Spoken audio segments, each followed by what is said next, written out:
أعوذ بالله من الشيطان الرجيم. بسم الله الرحمن الرحيم.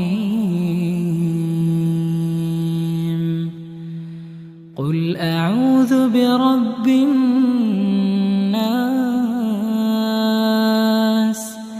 ملك الناس،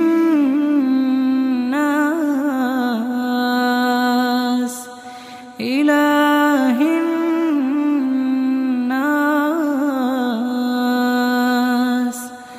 من شر الوسواس الخناس،